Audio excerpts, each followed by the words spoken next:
एक बार श्रीलंका के राजा ने अपने दूत को राजा अकबर के दरबार में भेजा और उससे कहा कि वह राजा अकबर से कहे कि हमें एक घड़े में बुद्धि भरकर भेज दे।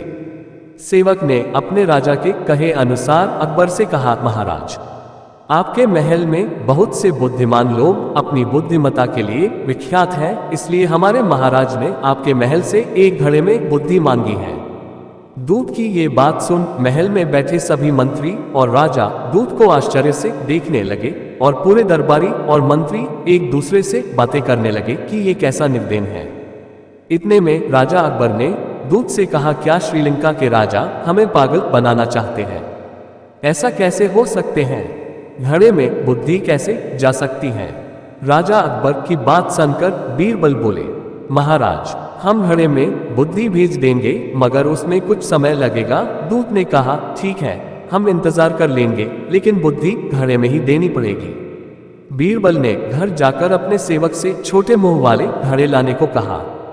सेवक 1 दर्जन घड़े लेकर आ गया। फिर उन्हें ऐसे खेत में ले जाया गया जहां पर कद्दू लगे थे। बीरबल भी उस खेत में पहुंच गए और छोटे छोटे कद्दू ढूंढकर उन्हें घड़े के अंदर डाल दिया और खेत के किसान को आदेश दिया कि इन घड़ों को तब तक न छेड़ा जाए जब तक कि वो खुद आदेश ना दे दे।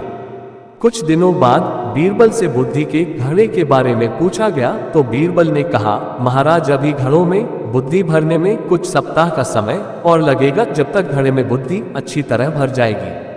कुछ सप्ताह बाद बीरबल घड़े की जांच करने गए तो उन्होंने देखा कि कद्दू अब बिल्कुल घड़े के आकार के हो चुके हैं। तो बीरबल ने अपने सेवक से सावधानीपूर्वक उन घड़ों को पौधों से अलग करने के लिए कहा और उन्हें दरबार में पहुंचाने का आदेश दिया। बीरबल के कहने पर श्रीलंका के दूत को दरबार में बुलाया गया। बीरबल ने उसमें से एक घड़ा उठाकर दूत को दे दिया। घड़ा कपड़े से ढका हुआ था। घड़ा देते वक्त बीरबल ने दूत से कहा, अपने महाराज से कहना कि बुद्धि निकालकर हमारा घड़ा हमें ऐसे ही लौटा दिया जाए और वो कहीं से टूटे फूटे ना, नहीं तो बुद्धि का फल लाभकारी नहीं होगा। ये बात सुनकर दूत ने बड़ी जल्दी घड़े के अंदर देखा और पीछे हट गया। बीरबल ने अपनी बात को पूरी करते हुए कहा, अपने महाराज से ये भी कहना कि हमारे पास ऐसे और भी घड़े हैं, अगर उन्हें जरूरत हो तो शीघ्र ही मंगा ले, नहीं तो क्या पता कोई जरूरतमंद उन्हें मंगा ले।